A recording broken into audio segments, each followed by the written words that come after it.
I think we can start. So welcome to those of you who have just logged in. Great to have you with us. My name is Eleni Giokos. I'm a correspondent at CNN. And today we delve into Agribusiness 2020, a local sourcing shift. This is the second edition of a four-part series of webinars titled African Champions Dealing with the COVID-19 Crisis. It's devoted to business leaders operating in Africa like yourselves, brought to you by the Africa CEO Forum in collaboration with African Bank. You'll have an opportunity to ask questions. You can see the bottom right of your screen, and that will happen at the end of the webinar. So start jotting down your thoughts. We'll be checking in on those questions as well periodically as the conversation continues. I mentioned this earlier, but we've got two really fantastic polls. This is a way for you to engage with us so we can get a sense of what your experience is in the sector and what your concerns are as well. And please get in touch with us. You can tweet about this, and you can use any social media platform by using the hashtag ACF Digital Events. So that's ACF Digital Events. All right, so on a continent where more than half of the population faces food insecurity, strengthening the agriculture value chain is absolutely vital. The pandemic has curtailed an industry that accounts for 23% of Africa's GDP and 60% of its workforce. It's interesting, I was looking at some of the numbers on the export side. Global demand destruction and supply disruptions could put up to $5 billion of export revenue at risk this year, and that means that it could affect the livelihoods of around 10 million farmers. Production side issues, we see agricultural problems being faced pre-COVID, a debilitating drought in Southern Africa. We see locusts hitting East Africa. Now the reality of high input costs and logistics could further disrupt the sector. So it definitely wasn't easy going before the pandemic. Demand, of course, is a very big worry. You've got 150 million Africans possibly losing their jobs.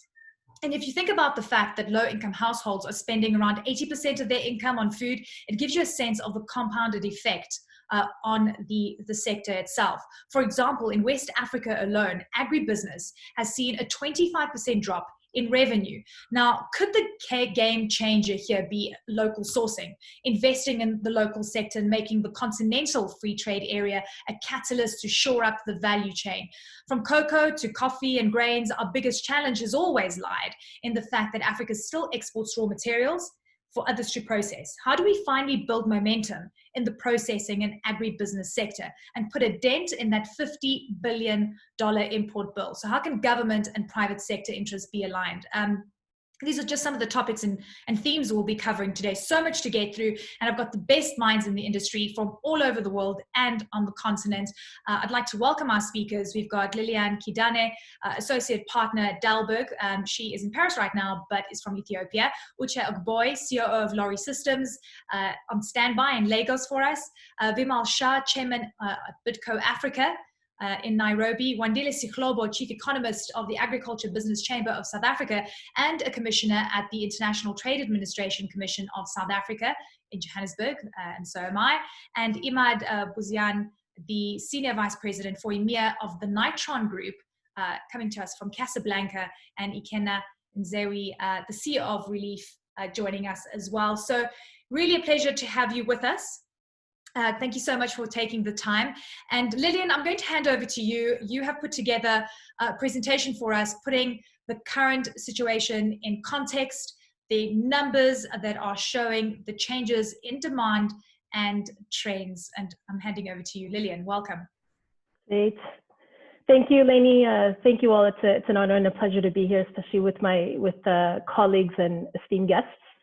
So I think we'll just jump right in. I think the reality of what we're seeing right now on the continent is that we are at seeing unprecedented change, and that we're seeing a convergence of multiple shocks and stresses that we don't understand what the full consequence will be of, and we're not sure when they will end. We obviously have COVID with its public health consequences as well as its economic impact and threat that's looming. We have locust invasions that are slowly sweeping from East Africa across the Sahel into areas that we already know are at high risk of food insecurity, countries such as Niger and Chad and Burkina Faso. And all of this has essentially brought into risk the last 2 or 3 decades of progress that we've been making in agribusiness across the continent. So if we go to the next slide, as you mentioned, Eleni, correctly so, agriculture continues to be one of our most important economic sectors and drivers of our industrialization journey. It employs close to 55, 58% of our working population, contributes somewhere between 22 to 23% of the continent's GDP. But even with these shocks and stresses, we were struggling, right? We were struggling with our agriculture trade deficit, even prior to what we're seeing today. And as was said earlier, because again, we are a net importer of processed foods and of agriculture inputs. And so that we've seen the ability to purchase and willingness to pay increase on the continent in recent years, which is a sign of the size of the opportunity on the continent. What we have not done so well is actually capture the full value, the full value add of the industry on the continent itself. And so it's not, I would argue, this is not a lack of effort on the part of stakeholders and government and development partners, and most importantly, businesses and entrepreneurs. But it is to say that something is going to need to change if we want to be able to ensure that we can build a resilient local food manufacturing capacity on the continent. And so if we move to the next slide, this is just to highlight that we recognize that we have had significant successes in the recent years since we started to make the right kind of investments.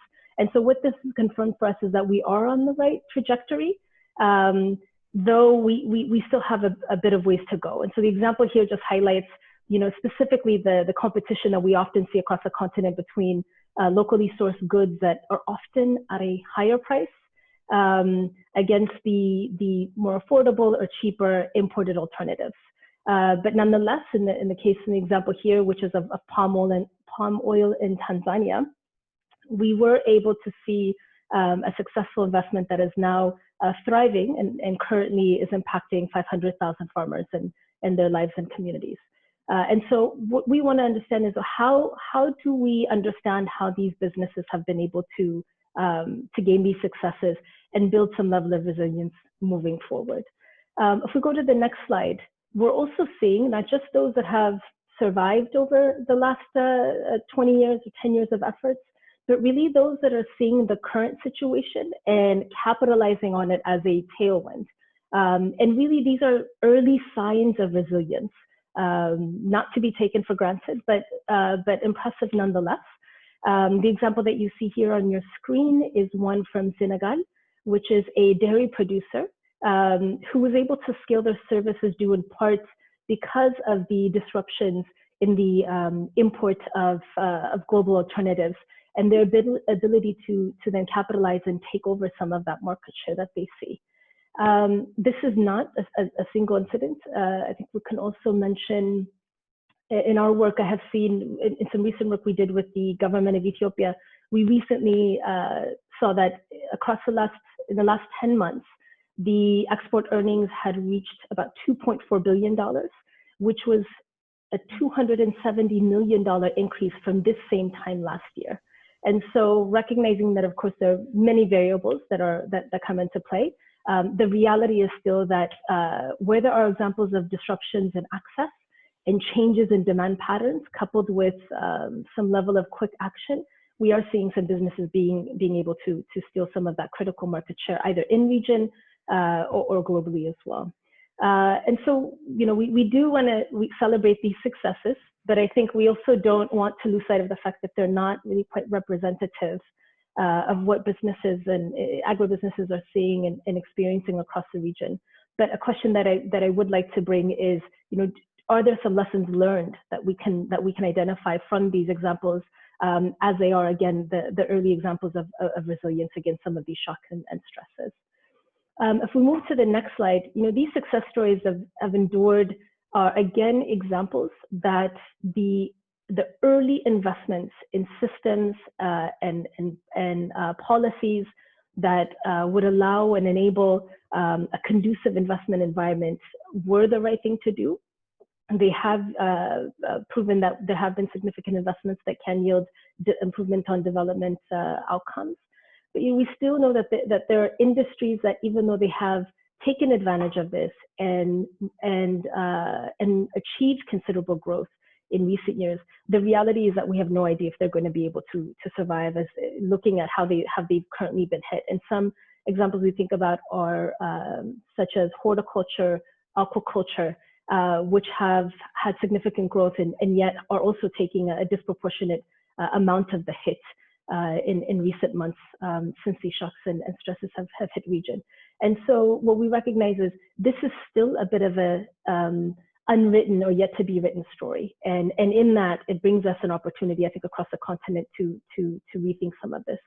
All of these, in terms of the challenges of building resilient local food systems, are not new. I'm sure to many of us on this webinar, we're very familiar with them. But the question then is, what can be done? What can we either do differently? What can we do more of or differently of in order to achieve different results than what we're seeing currently, and in light of uncertainty in global markets? And I think what we know, if we move on to the next slide, is that regardless of what area you're in agribusiness, or what role you play, consistent and sustainable local sourcing with price and quality competitiveness requires a massive amount of sustainable inertia or activation energy. And so this is a long haul effort, and it takes, in most cases, somewhere around 5 to 10 years to really reach sufficient commercial viability. And for the current shocks and stresses, our businesses continue to experience on the ground. They're presented with kind of a bold new challenge to see who are the businesses and the partners and the stakeholders and the financiers and the disruptors who were around pre-COVID, who are going to kind of weather this storm with us, to see what that next chapter looks like. Because again, we have proven that African businesses and agribusiness can be resilient and do have opportunities that are continuing to grow.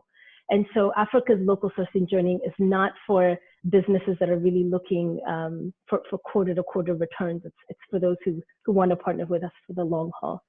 And I think that's not to say that we need to continue to do business as usual. I think what we are seeing today is that we do need to think about some pivots that need to be made. But what those pivots should be, I think I'm excited to hear from the rest of the panelists what those are. A couple of things that I think we have noticed, and you'll see on your slide here, is kind of rethinking how do we define the value of local sourcing, and really thinking about taking a commercial lens to agriculture growth that can provide greater certainty and drive better development outcomes. We're aligning, this is going to require alignment with really ecosystem partners, with government, private sector, and development partners in a way that we have not seen, I think, in the past, to really recognize that local sourcing purely for the developmental impact or the impact on development outcomes is probably not going to be sufficient. And that we're going to have to think more critically to assess are there competitive advantages to be able to make local sourcing work. And then I think lastly is just understanding the urgency of now and recognizing that there are many levers that in order for us to really move as quickly as we can, that we introduce. And that includes, are we optimizing the labor force that we have with the role of women in agribusiness? Are we exploiting all of our digital creativity and any other elements that help us ensure that this story, this narrative does not get written without us? I think, Eleni, I'll stop there.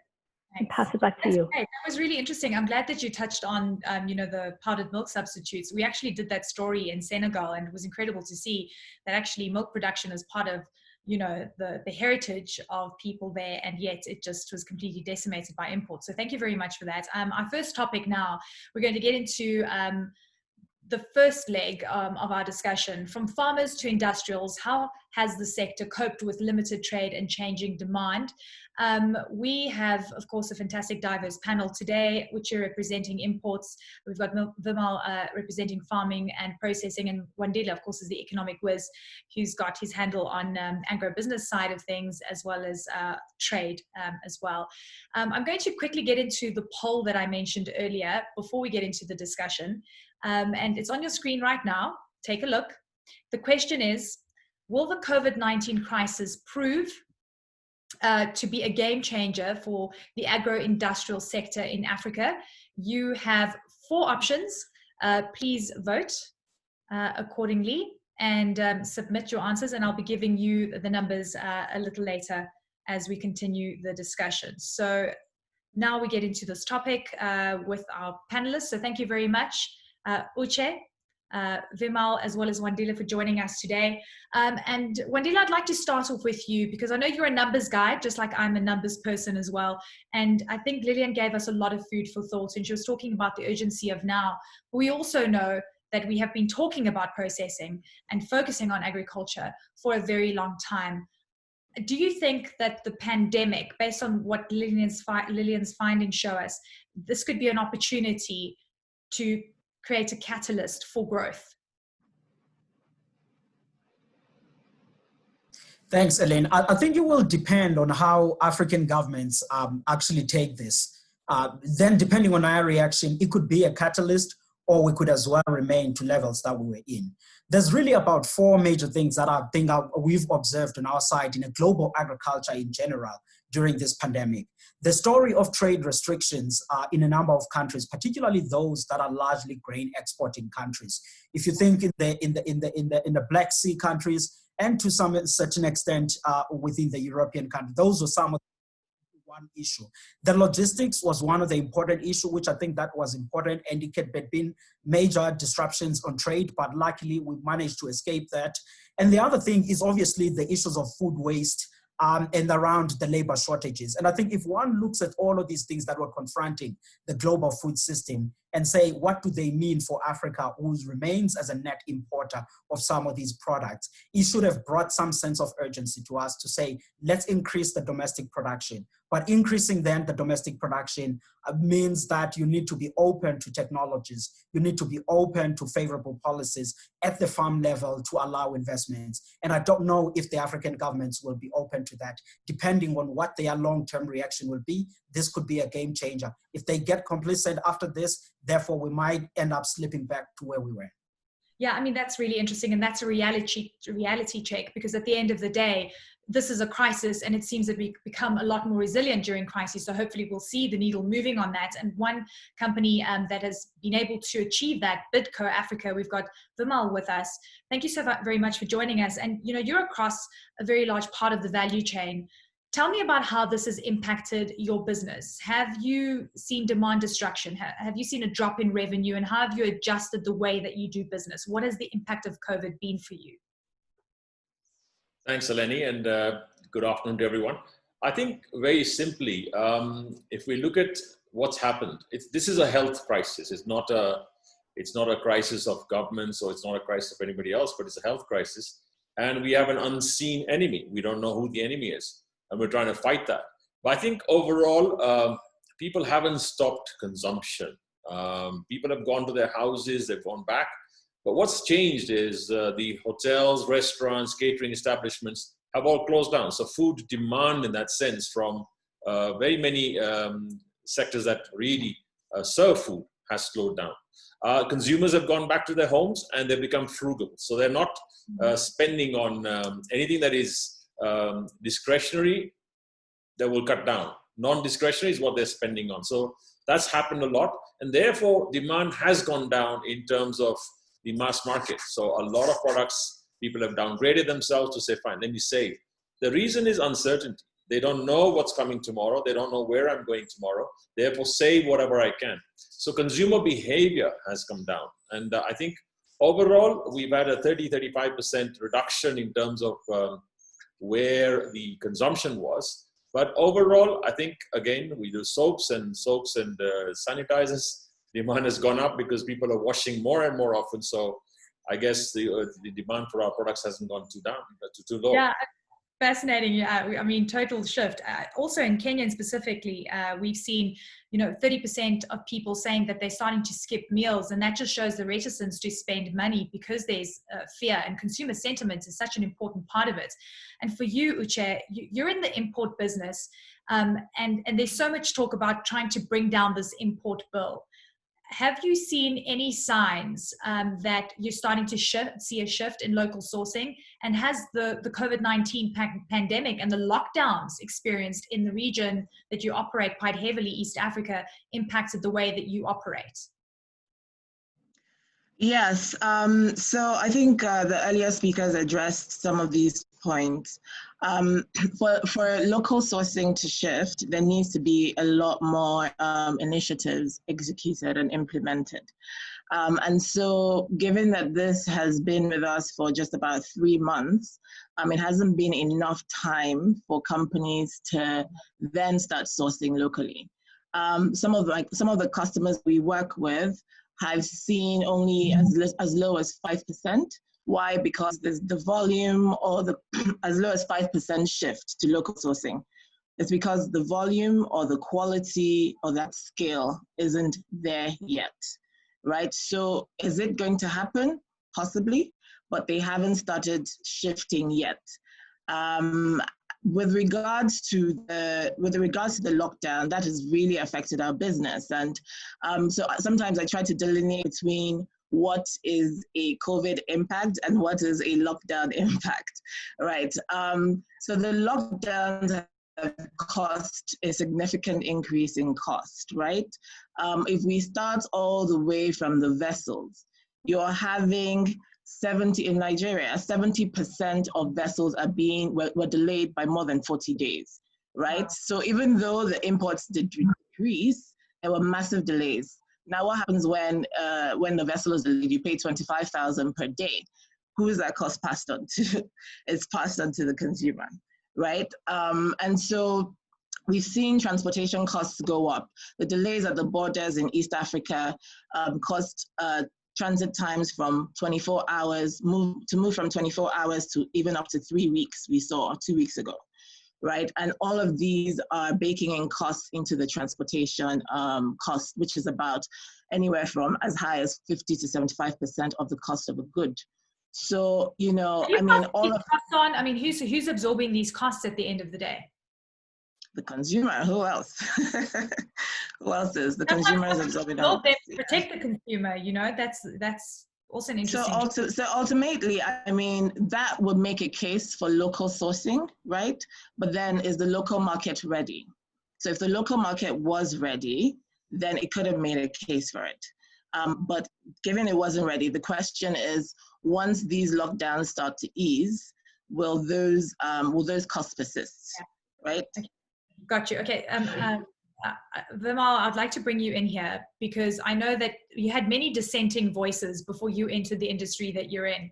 And, a lot of people said local sourcing isn't doable. Hearing what Uche has to say about the challenges now, do you think we can overcome them? Do you have to have grit? Do you have to have deep pockets? Do you want to be able to take on risks? What is it that you need to have to be able to overcome this pandemic plus lockdown experience? I think it's very simple to come back and really spring back. And I think just like what Wandile said, that governments need to say, let's take affirmative action. We want to process locally, we want to source locally, and that'll have a benefit, number one. Number two, tariff structures. I think a lot of tariff structures are still geared towards importation of various products. The minute that's put as a barrier, I think the success stories you will see straight away that once you put a barrier for imports coming in, you will start seeing local sourcing, because there are two things, right? Supply and demand. Demand is still there for the products. The question is, how is it being met? If it's not competitive, it will be met with imports. If it's competitive locally, it'll be met with local products. So I think it's simple. Offtake is there. Now, if government said affirmative action on 1, 2, 3, 4 items, basic food nutrition, and of course, security. So that can be done quickly. All right. So we're going to start tackling those very interesting topics. Let me finish. The capital is there. The capital is there, but it's just waiting for what is viable. Thank you. Okay, great. Okay, Wandile, I know you've been looking at trade routes right now. Have you seen any significant changes in the way that we're exporting grains to each other, intra-Africa trade, versus the importation, because there have been shifts and disruptions globally as well? Yeah, no, not in an immediate term, but if you're looking in the, let's say, the past 5 years or so, there's beginning to be some changes. If you think about corn, for example, we're doing a lot of that amongst ourselves. But Eleni, there are two products that we will continue to be dependent largely as a continent from the outside. You think of rice, you think of wheat. Because of the climatic conditions in a number of countries in Africa, we will continue depending largely to the outside countries onto that. All right, thank you. Okay, I've got the poll results that you engaged in just a short while ago. The question was, will the COVID-19 crisis prove to be a game changer for the agro-industrial sector? And here are the results. 36% of you said yes, absolutely, partly 44%, and as you can see, neutral and not at all range at the bottom end of the spectrum. So thank you very much for those insights. Really appreciate that. Vimal, looking at these results, what do you think? I see that there's, partly. 80% are saying yes, whether partly or fully. It's 80%, right? 36%. Yes, absolutely. 36%. Add them two together. That comes to 80% saying yes, partly or whatever. It all depends on what we do as public, private, public, private partnerships. Yeah, if we actually wake up to it and say we need to form new partnerships, we need to form new value chains and enhance productivity. The key issue is we're not using scientific farming and precision farming in Africa. We're still using plant the seed somewhere and see if it grows. Voila, it's good. Well, I've got a feeling that you're the optimist on the panel and that you're going to be giving us a lot of solutions, and I'm really grateful for that. So we need to move on, but I'm going to come back to you in just a short while. And we have Imad Huzian, the Senior Vice President, EMEA of Nitron Group, that's a global trader of chemicals and fertilizers. We're just going to do a very short interview with Imad to get a sense of what his experience is, and then we'll go back to our panels as well. So Imad, thank you very much for joining us. Great to have you today. As I mentioned, we're trading agricultural commodities across the continent. How big has the impact been on your business of the pandemic? And have you observed some kind of importation substitution in this short time? Have you seen any significant changes there? Okay. So far, since the beginning of the crisis, we haven't noticed any drop in the business all across Africa, including East Africa that faced some issues with logistics. If anything, these 3 months helped Africa. Why? Most of the commodities prices went down. Africa is heavily relying on food imports. The grain imports, cereals prices went down. The freights collapsed. The freight rates collapsed. These are the cheapest freights we've seen in like 20 years. The grain is going, like south. Most of the producers in, Wandile was talking about Black Sea. Most of the producers in Ukraine, in Russia today are not making money. The prices are the lowest we've seen since 2004, 2005 in terms of cereals. So if anything, the crisis wasn't that bad from that perspective for Africa, as it saved a lot on the commercial balance sheets. But that being said, we may see the impacts in next year or the year after, because Africa is heavily relying on exports of raw materials, natural resources. Most of the prices for this year have been set up, have been fixed for the last year, basically. So basically, we're talking about like cash crops. They're all sold, pre-sold, which means that most of the governments are pretty much comfortable today. But next season, next year, next 2 years, we may notice the issue with the revenues of all these countries. Yeah. If I could jump in there, do you think that we are able to produce more in Africa, that we can cross this huge challenge that has been plaguing us for so many years? What is preventing us from doing this? Today, many issues are preventing Africa from producing enough to feed itself. First of all, the issue has for years been political. Governments never liked agriculture. Why? It's a long-term investment. It's a lot of hassle. It's the most complicated programs to put in place. It takes years and years that they don't always have. Most of the time, they would go for fast return businesses. things that are like easily seen on the ground very fast, because re-elections are coming in 5 years. So that's you want to say something? Sorry. Yeah, I do. I mean, I want to interject there because that's a great answer. And I want to stop you there and ask you this from one of our audience members, from Simon's Tony, it's from Sihlobo, Executive Director. The question is, will the COVID crisis lead to greater or less intra-Africa agricultural trade? And I think it speaks to what you're talking about. You've got to have policy, you have to have governments really wanting to engage in the sector before any of this can really happen. I mean, what's the question? Sorry, I just, so the question is, do you think that we'll see more intra-Africa trade from the agricultural perspective? Do you think the COVID crisis will lead to that? That will come. I mean, today, the way things are, in my opinion, we won't see more agriculture inter-Africa trade because, okay, let's be clear, most of the countries other than South Africa today, and in a certain manner, Egypt, not even Egypt, on some commodities, are not self-sufficient. That's number one. Some landlocked countries may move tons between each other, but it's going to be marginal. And the last thing that is really annoying for most of these countries, and that's going to be a hurdle to see more inter-Africa trade today, is the fact that, as I said, commodities prices are very low.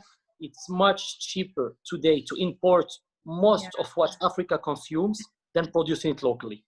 I know Vimal was talking about tariffs, and we'll get to you, Vimal. I see you smiling there. I'm watching you.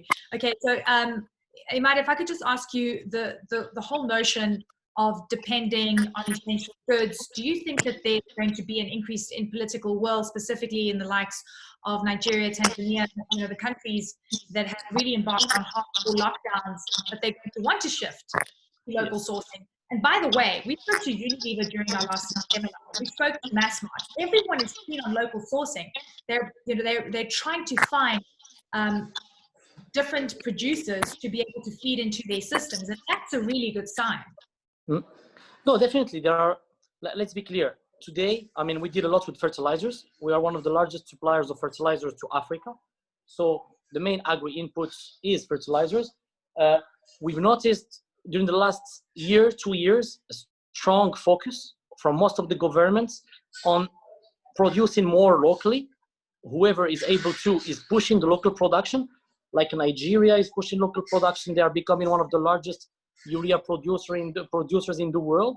So we're getting there. It's not that we're not getting there.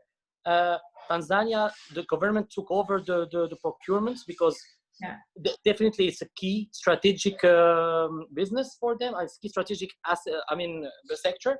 So definitely governments understand today the importance of being self-sufficient, even if practically speaking, and as Vimal said, we didn't notice a drop in supply or a cut in supply. They just got scared, but nothing really happened in the ground. I see some people disagree with what I'm saying. I'm curious to hear why. I know, I can't wait to get to my panel. Imad, what a pleasure, sir, to speak to you. Thank you very much for your time. I appreciate it, but stay locked in because you're going to be hearing reaction right now. I'd like to get into our next topic, and we're going to be focusing on the Continental Free Trade Area. Will 2020 change African agribusiness for good? And also, I'd like to encourage you to ask questions. I'm going to be posting them as we go on in the conversation, and then, of course, I'll allocate some time for this. But before we do that, I've got another poll for you because I need to hear what you are feeling and you're experiencing. The question is, according to you, what are the most critical aspects for local sourcing to thrive in Africa? So you've got many options there, and they range from political will to competitiveness of African agribusiness companies. Please post your response right now, and we'll give you the answers in just a bit. Vimal, your smiles. I feel like I need to go to you first. Tell me some reaction to what Imad had been talking about there. And I know you were talking about tariffs and protection to grow the local industry, but Imad was also talking about how expensive it is to produce locally, and how do you compete with imports? This is one of the biggest issues that the continent faces. I think it's simple. It's competitiveness, and that's key in Africa. I think if the minute we improve our productivity per acre, right? Number one, we use the right seed, we use the right good agriculture practices, and we really make sure we write the right type of products, and we grow the right product in the right place. Because if people just gonna throw in seeds and see if it grows, it's not gonna work. And I think this is where scientific and precision farming is possible across Africa. We can produce what the West or whoever in Asia or wherever is producing at a much better price. We just got to make sure that the tariffs take care of their subsidies. A lot of them give subsidies, and we need to remove that.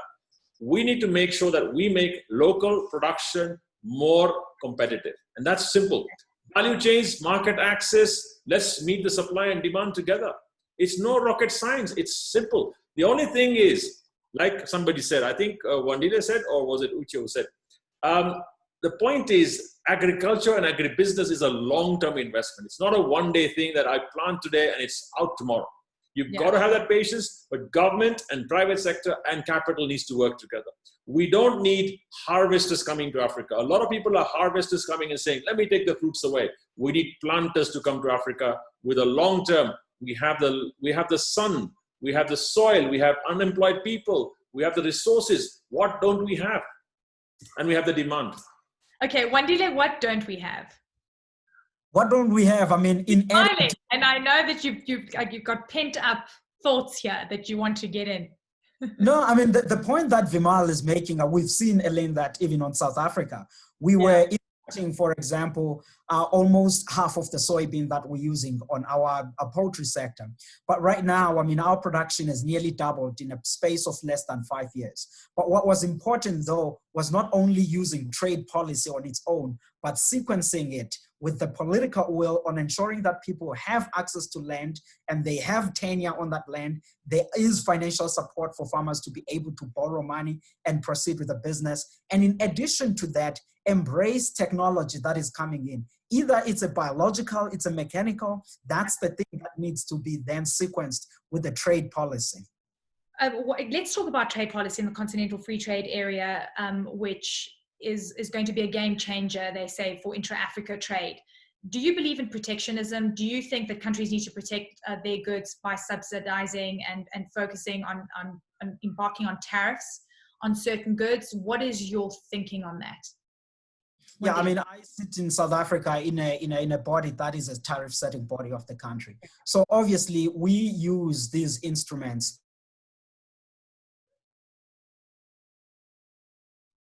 Okay, Wandile, I've lost him, unfortunately. All right, let me move on.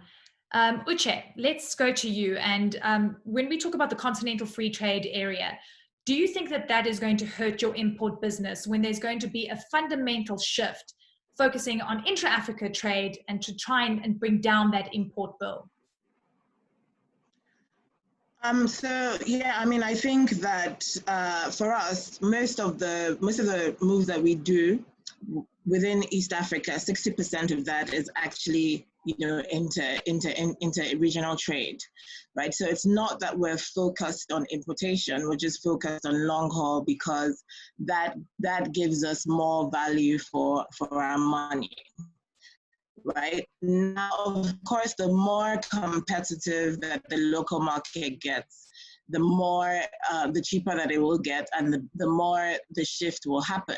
For us, once they're able to get scale, and that could be through aggregation, then we can work with them.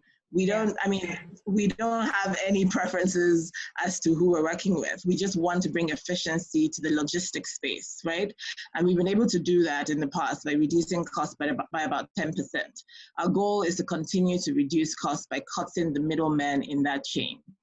And for us, we find it easier to deal at scale. And so whether it's local production or imported, the key thing is scale. And that's why, for us, aggregation is quite important. Okay, this is really interesting. So how much demand do you see coming through from local producers? And are you seeing an increase in aggregation? I know we were talking in preparation for this webinar, and you were talking about aggregation is an issue. Smallholder farmers don't produce enough for you to actually go and pick up that yield. What about aggregating and then putting it all in one processing plant? Are you seeing any signs that this is happening? I mean, we work with, I think we work with two of the larger ones in Nigeria. But, you know, I'm speaking to them and I'm saying, so who else is in this space? Because obviously I'm looking for more business, right? And I'm saying, so who else is as structured and as large as you are? And they're saying, I can't really think of many people of note, right? So it's coming. I mean, they're one of the largest aggregators of maize in West Africa. Right, and there's a commodities exchange. There's another one. There's another one of our customers I know that is working on launching one in Nigeria. I'm sure COVID has sort of messed up the plans, but that was meant to happen this year. So people are thinking about it, and we're seeing great progress there, but it's still a bit slow. Okay, Vimal, I've got a question from the audience for you, and it's from Lerato Morapedi, the CEO of the National Development Bank of Botswana. How do we ensure that African countries do not compete amongst themselves, but rather play a complementary role? And in light of the Continental Free Trade Area, is it a risk or not? I think it's a great opportunity. I wouldn't look at it as a risk. I think the African Continental Free Trade Area, if, and I say if, a big if we use it properly and really unite people together to say, fine, let's look at the complementarity. Somebody's good at producing something. If it's equator zone, right now we're on the equator zone, some things we produce here will be far better off to be done here. And some things we produce in South Africa or in Egypt or in the north or in West Africa will be better off there. So overall, it's complementary. But we've got to say, I want to do intertrade. And that's why the whole common external tariff around the continent, if that was put up well and administered well, it shouldn't be one where you got loose borders and people start smuggling. If we do that, there is no problem with supplying what we need in Africa. Because if you read the McKinsey report, which was many years ago, 60% of the unused arable land sitting in Africa. Unemployment in Africa, sun in Africa, soil and water, everything in Africa. What don't we have? And I'm putting it very clearly. It's a moment we should not waste this crisis. Use the crisis to say, let's get together. People, public, private, and say, fine, let's look at a new start. Agriculture is absolutely possible, but let's change it to agribusiness, which means we process it. If you saw the figures that I think Lillian put up there, you look at 70 billion being exported as raw materials and 100 billion being brought in as finished product. What are we doing? We're sending products to factories overseas for them to process and send back to us. Vimal, I've been hearing this argument for a very long time. How do we change that narrative? And can the Continental Free Trade Area be a catalyst for that change? We've heard it, we know it. Yes, so the question is, we've got to use the AfCFTA in the right manner. The spirit of it all was fantastic. It was to make sure that we have a free trade within this place. So if you have, say, 500, 600 million people working together, 500, 600 million people sending their goods to each other and trading, intra-trading, that's the opportunity. Now, government's got to remove their egos of saying, I compete with the other. The enemy is not within in Africa, because everybody is looking at consumption and production and demand. But we got to look at it, say, fine, let's do the complementarity. Okay. Now, capital pools are a big problem in Africa. And I think only South Africa has a big capital pool there where they can get in the Johannesburg Stock Exchange. The rest are struggling for capital. We have all the other resources, all we need to say, fine, let's have patient capital coming in with a concerted effort and put it in together. I think it's just very, very simple to do. We've done that in Uganda. We did that in Uganda. We got a palm oil plantation where everybody said you cannot plant palm oil or oil palm, the tree, in Eastern Africa. Nobody's ever done it before. We went ahead and did it. Now it's 14 years. And here we are. We're actually producing it. It's happening. Now they're saying, wow. Yeah. Okay. Thank you very much. Wandile, welcome back. We'll come to you a little later, but glad we got you back. All right. So I'd like to now introduce our next guest, Ikenna Nzewi, the CEO of Relive, a startup that's about a couple of years old, $1.2 million in revenue, and they source palm oil locally. Thank you very much, Ikenna, for joining us. Great to have you on. Much appreciated. Thanks. Tell me about how Relive is getting through these very challenging times, specifically as the crisis started. Has it changed your business model at all? Yeah, so I've been out in Eastern Nigeria for the past 3 months straight, working with the team. I think we've seen it as an opportunity to build better communication capabilities within the team and to focus our business model around profitability per man hour And so looking to find and grow employees to be able to coordinate and handle a variety of responsibilities. As far as the challenges over this period, I would defer to Uche. I think logistics has been really, really difficult. And we've actually seen it personally, that 40-day import delay with trying to bring in some machinery. So there's definitely been a challenge there. And I think that that's driven a lot by the lockdown. However, I do think that we have a clearing up path to import flow regulating itself a bit in the next few months, hopefully, or at least in the next 12. I do think, though, what has been constraining a lot of the industrialization that we'd like to see within Africa is actually the local logistics. The cost of logistics within the country can oftentimes make it untenable for aggregation of raw materials to processors or to long-haul agricultural crops, very long distances to processing facilities. So do you have to go closer to the farmers? And of course, when we say you're sourcing palm oil locally, it's in Nigeria, and Nigeria has actually banned any importation of palm oil as well. So how do you deal with those logistical issues? You've got to think that you've got to go closer to the source, essentially, because it's not your job to fix the infrastructure and logistical problem. That's going to still take a very long time. Exactly. And the way that we look at it is through pre-processing. Yeah. And so between a smallholder farm and a factory, oftentimes some type of pre-processing needs to be done to an agricultural crop to make it usable by the factory. So if you think about corn or maize, that might be dehusking. You think about rice, you might have to remove the chaff from it. With palm, it's breaking open a shell. But because the cost of logistics is so high, pre-processing technology that's affordable and can be deployed in a decentralized manner is critical to enable farm crops to get to the factory and still be high quality. A very important question, and quite important from the consumer perspective. Is it economically viable to source palm oil locally versus importation? And what's the margin difference there? Yeah, so it's our cost of production locally is a lot higher. We're talking an order of about 20% higher. Wow. However, 80% of the palm oil that's produced in Nigeria comes from smallholders. And so it's a key driver of employment. And the trees have been here for thousands of years. So it's been a local source of income and sustainability here for a long time. And so what we look at is how do we make the very best of this palm? How do we prevent post-harvest loss? And how do we introduce technology as close to the smallholder farmer to enable them to get as much money from their crop as possible? And for when factories, when they receive raw materials, for them to reach the quality and at the scale that is necessary to run high utilization industrial projects.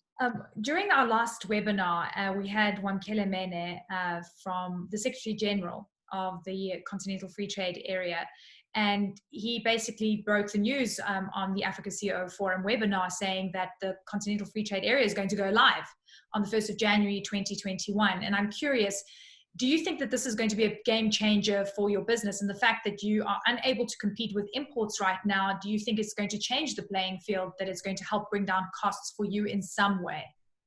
Yeah, so I think it's no surprise that Nigeria was one of the last countries to sign on to the free trade agreement. And so I think that there will be an interesting dynamic that ends up playing out.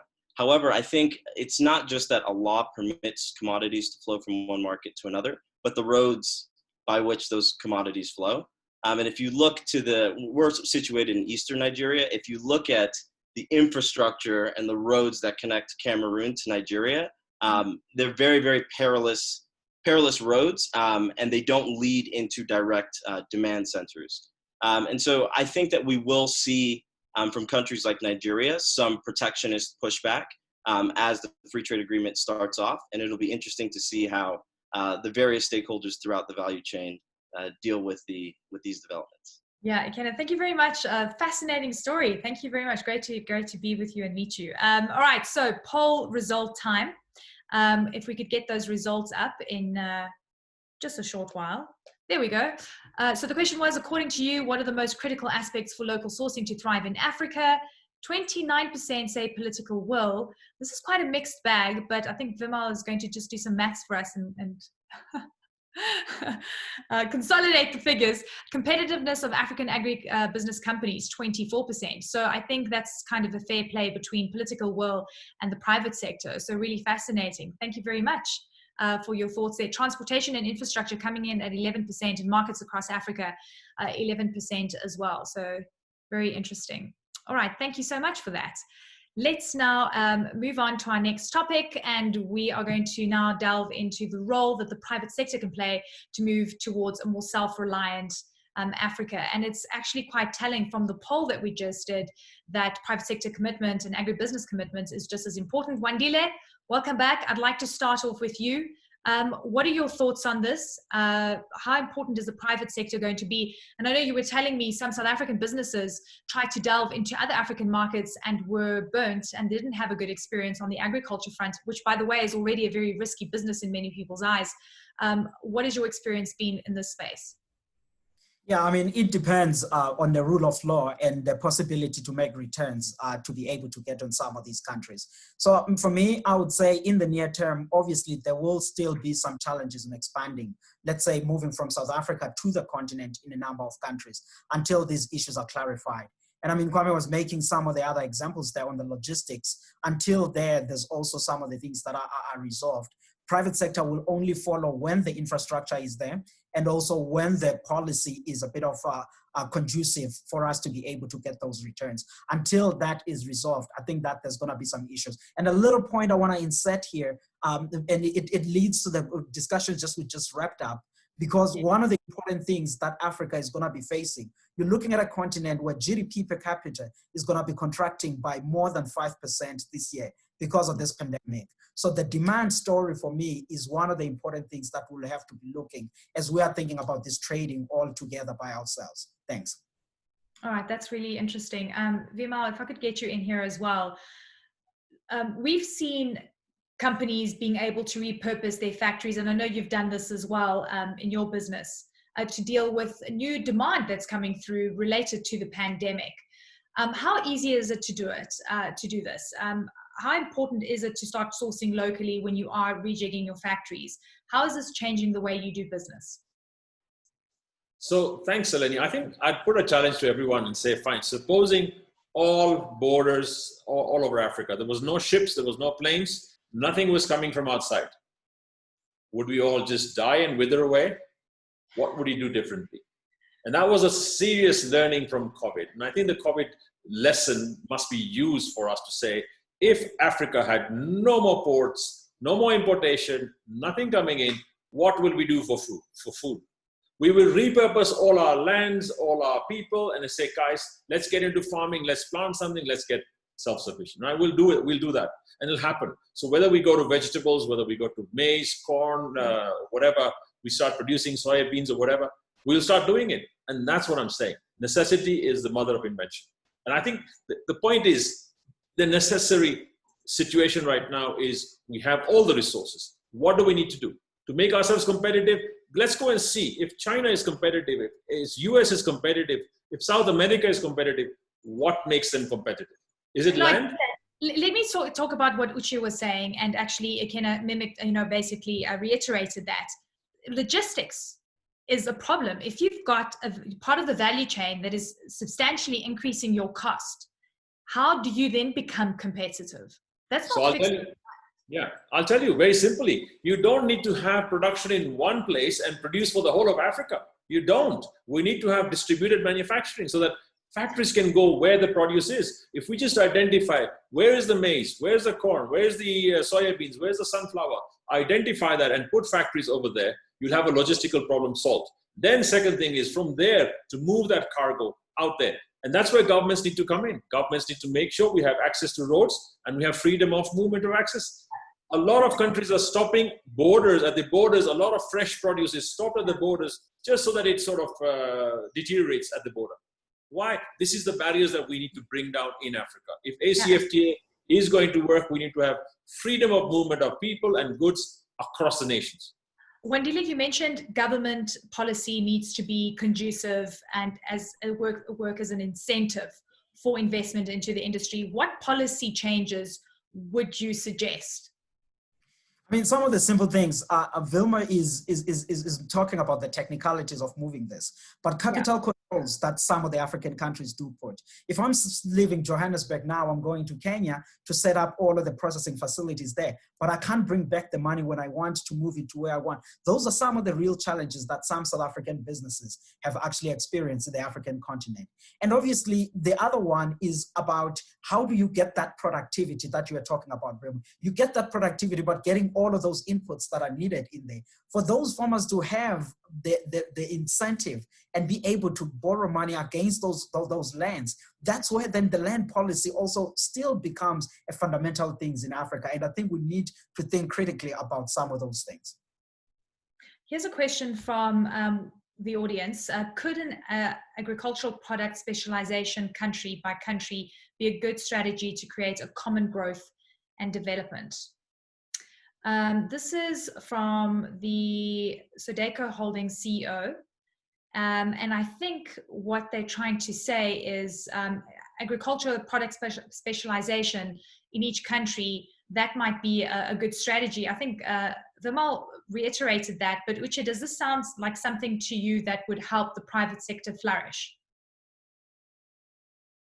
I know you're in the logistic business, Uche, but I'm curious to see, have you seen this? I mean, do you think product specialization would be an interesting way for the private sector to react? I mean, if I think about it from a national perspective, right? So obviously, so if I look at it at a national scale, every region has the products that they produce better than other regions, right?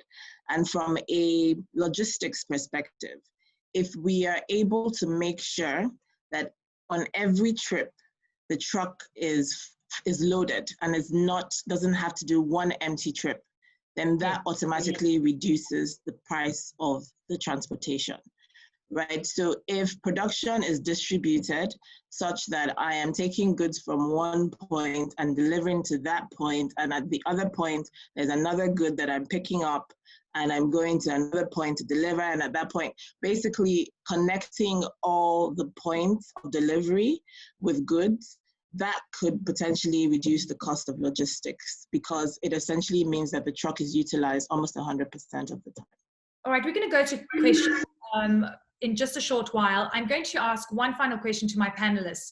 I want you to give me two main things that you're going to be focusing on that you think will be the big game changers for agriculture on the continent in the next few months. The two things that you are doing right now that you think will move the needle. Vimal, let's start with you. Firstly is going full value chain processing, so that right from the farm, from the soil to the frying pan. That's one thing, because you go the whole lot, you actually get everything done, sorted out, number one. Number two, improving productivity, because productivity is yield per acre, yield per person, and that way we can actually become competitive and we actually forget importing, we'll export. Fantastic. Okay. And for you, Wandile, I love this. We're going to be a net exporter. That would be fantastic. What an incredible idea. The key thing that I'm thinking a lot about is on a productivity side, but not only on Vimal's side of thinking about being a net exporter, but I'm thinking a lot about where will jobs come from. The pandemic is going to leave us with even more higher unemployment levels. So productivity, creating jobs in the sector is the one thing that I'll be thinking a lot about. Okay, Uche. Well, I think I'll say one major thing, which is the last thing I mentioned. It's really just making sure that we can identify opportunities for both front haul and back haul. Right now, utilization is at about 30%. If we can double that or get that to 70 or 80%, then we can almost halve the cost of transportation and logistics. Really good advice. Thank you very much, Uche. Okay, we have so many questions from the audience. Thank you very much for feeding those through. This one is for Uche, so I'm staying with you. What are the challenges that you're facing in Nigeria with your business in general and specifically with COVID? What is exciting at the same time regarding Nigeria and your cargo business? And it's from Camellia Agent, the economist in West Africa. So like I mentioned earlier, I think for us, with regards to COVID, I think the challenges to our business is more as a result of the lockdowns. that has impacted us significantly. So there was, there's been a lockdown on interstate movement. Of course, they've allowed essential goods to move, but that, for the people to get to work, for, even when the trucks are moving, getting to the borders, the delays at the borders, the delays at the ports, half of the staff aren't available. When you want to offload, your trucks are delayed. When you want to load, your trucks are delayed. It's just delays at every chain of the trip, right? And that has led to an increase in transportation costs by 7.7% we've seen in the last 3 months. And just dealing with authorities, dealing with all kinds of things.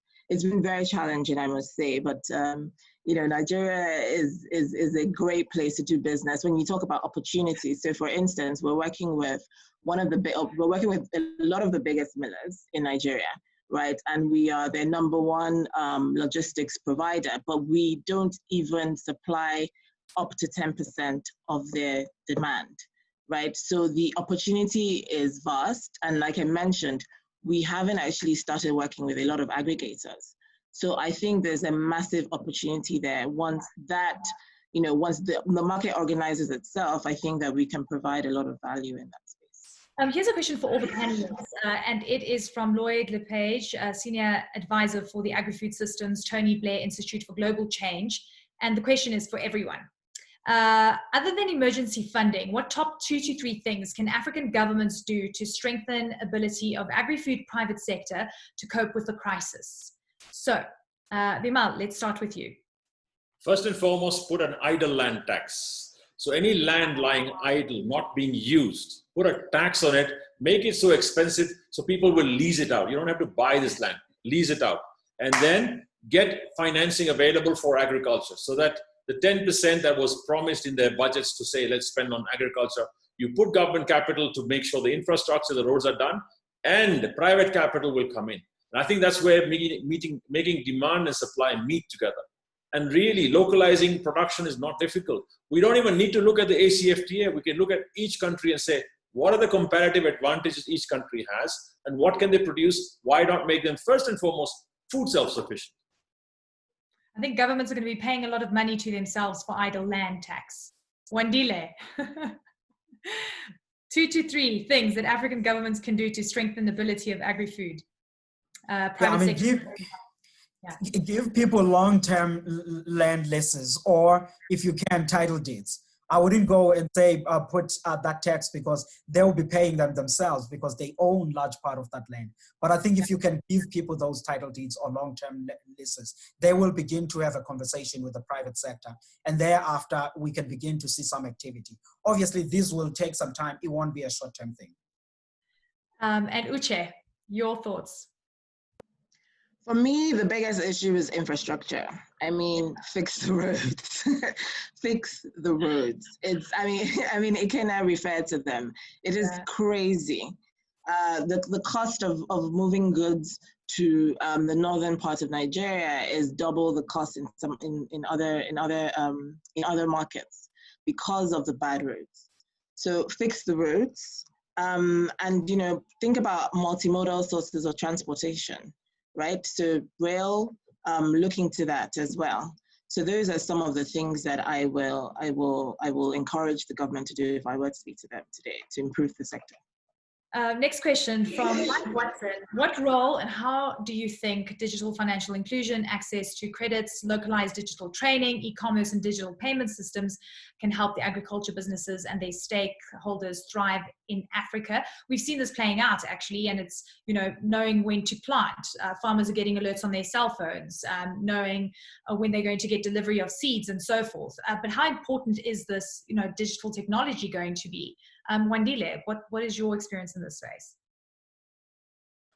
No, obviously South Africa is having a relatively different agricultural sector in the sense that you largely commercial farming. So we're largely already in some of these formal financial instruments. So, but certainly it's one of the important things, but I think it will play a larger role in countries which have a large number of smallholder farmers, which is the countries outside of the Republic. I think that's where there's a bigger role.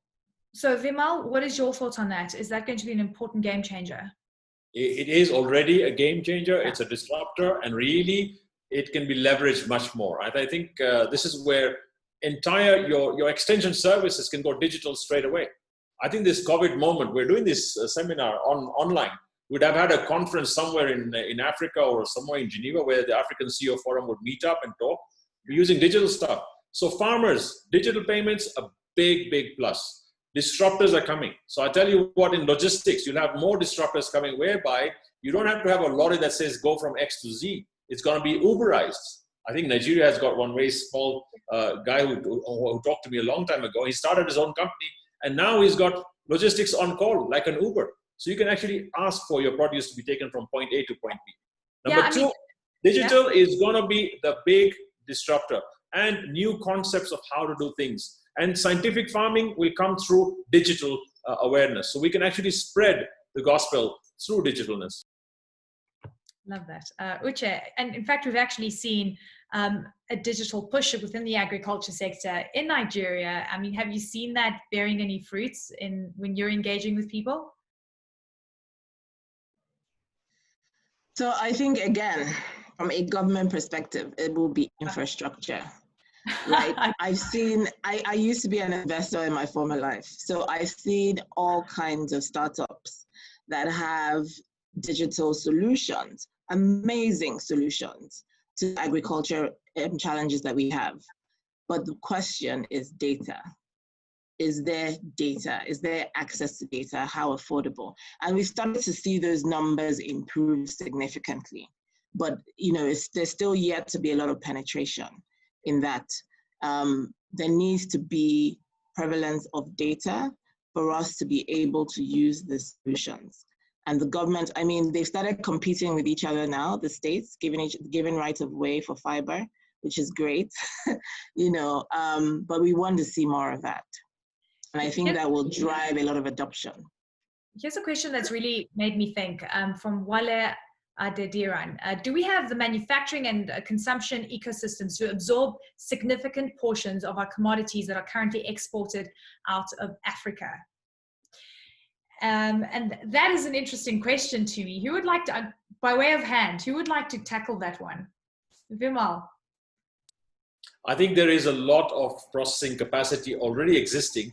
Processing imported raw materials, imported wheat, we process them most in Africa. Imported raw materials like palm oil, we bring it in from everywhere else. There's a lot of capacity everywhere. Same thing with a lot of fruits. Today, a lot of fruit drinks we have. All the fruit drinks are coming in concentrates and we actually free formulate them here.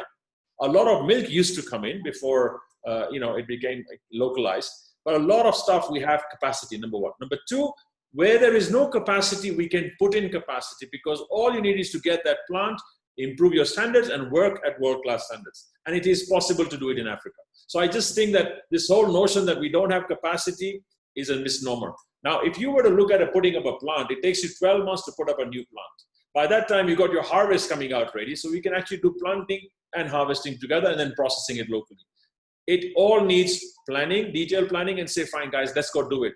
The minute we have that need and the governments come out saying, let's do this, even if it's done as RECs. RECs means regional economic communities.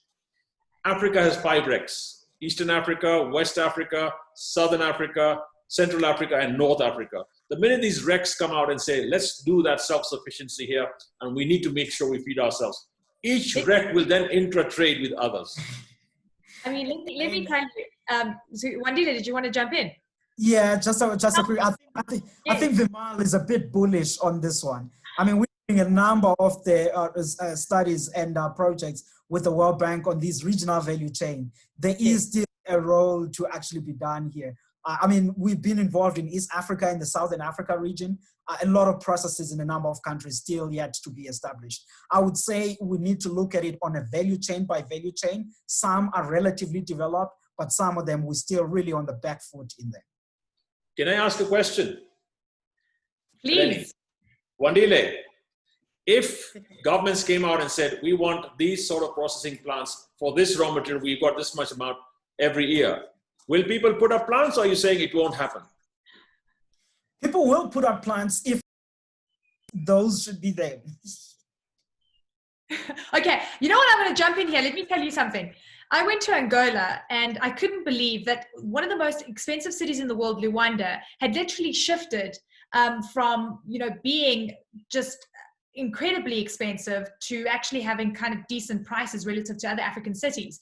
And I spoke to historical importers of everything, and they said, listen, we couldn't get import certificates, so we were forced to put up plants, and we had to process, and we had to do it within 6 months, because then we wouldn't have a business. So I guess it is doable if government forces you to. It's something to think about. We could argue about this because it's great, but anyone else wants to jump in while I look at the last question from the audience? China put up a hospital in 10 days. That would be impossible in certain circumstances. I think where there's a will, there's a way. Number 3, I just want to say one thing to Wandile. It doesn't have to be South African money going to Africa. I think it'd be money from anywhere. Right. Well, maybe we hold you to that. Next time we have a conversation, I want to see money on the table. Vimal. Okay, last question. Let's do this. A hurdle in some African countries do not have access to sufficient foreign currency to enable inter-Africa or any kind of imports of large quantities of agricultural raw materials needed for manufacture. What would a suggested solution be? And that's from Ulrich Daniel. And that is basically got to do with foreign currency. It's a big problem. We've got more volatility now, and it's becoming an increasing issue during the pandemic. So then you have a question for that. Where is the foreign currency coming in right now for the imported raw materials you're bringing in anyway, from somewhere, right? If not, you're producing it locally. The question is intra-trade within Africa could even be barter, right? Everybody's producing something and they're bartering it, so you don't need to have a foreign currency. You could have it in local currency and have the African, dollar or whatever you call it. Let's have a new currency, and this is where we need to talk to African Development Bank.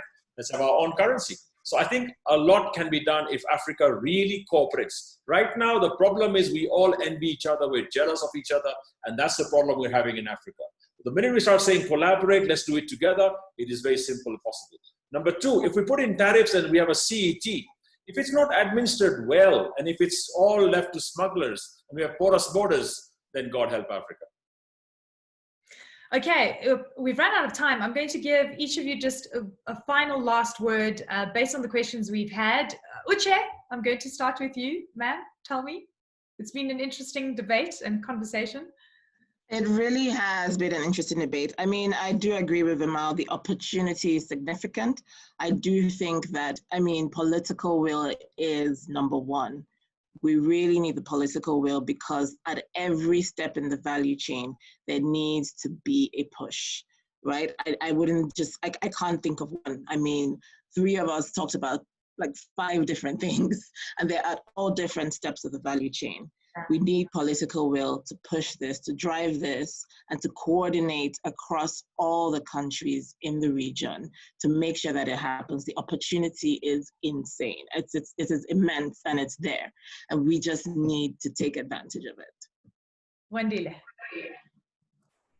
I am optimistic that long term, yes, Africa will do well, but in the near term, the African Continental Free Trade Agreement is not going to yield us good fruits in the next decade or so, all of us. But I do think that if the politicians, they play in, as Uche is saying, in taking off all the hurdles that we have seen over the past decade, we might begin to see some success, perhaps in the 15th year from here. Wow. That's a reality check. Vimal, the optimist, sir, the bullish man. I would say one thing simply. I think the next 10 years or the next 20 years are going to be the best years of Africa. For Africa, right? Number 1. Number 2, a lot of the youngsters who are coming up, youth and women are coming up, they're not going to take all this crap that has happened in the past for granted. And I think that's important. Digital is in, it's not going to go away. So that's something important. And lastly, the opportunity to have 1 billion, 1.3 billion or 1.4 billion people being fed by local value chains is there. The question is, are we going to grab it or not? And that's one more thing that I need to talk about. The West or the East are right now going to be running short of a lot of capital to go and give away for free, number 1. Number 2, they are going to be worried about their own people, and they're saying, let's produce ourselves. The US-China warfare is not about us. It's not about Africa. Africa doesn't even feature. And if you talk to investors right now, they don't even put an Africa investment as a factor at all.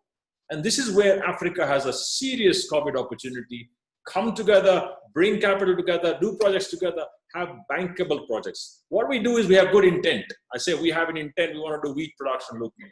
We have good conversations, good intent, good policy, but bad implementation and a bad follow through. As they say in my country, Nkosi Sikelele Africa, God bless Africa. And I really hope that God blesses us and that we're able to capitalize on our beautiful resources and commodities that are staring us in the face. Vimal. One last word I want to say is, there are things that are in control of the private sector. There are things that are in control of the governments. And there are some things that are in control of parastatals. If we came together so that we get those things sorted out and put them together as new partnerships, that's the opportunity I'm talking about. It's a new way of looking at things and a new norm. Thank you. I want to have this conversation with all of you again in 10 years. Okay. Because I feel like I've been repeating the same questions for 10 years about implementation and policy and free trade areas and increasing agricultural production. So I'm morning hoping, or afternoon? Morning or the afternoon? And from the timing, we'll do it in 10 years. I am so grateful for your insights and your thoughts. Thank you so very much for your time. I appreciate it. Thank you to all of you that spent time with us today and watched. And I hope to see you soon for our next webinar. We'll be focusing on logistics and keep a lookout for the Africa COO Forum updates on when the next webinar will be occurring. And we'll see you then. Thank you so very much. And usually when I'm in an audience, everyone's clapping. Clearly no claps today, but I'm very, very grateful. Thank you very much to all of you. Thank you. Take care and stay safe.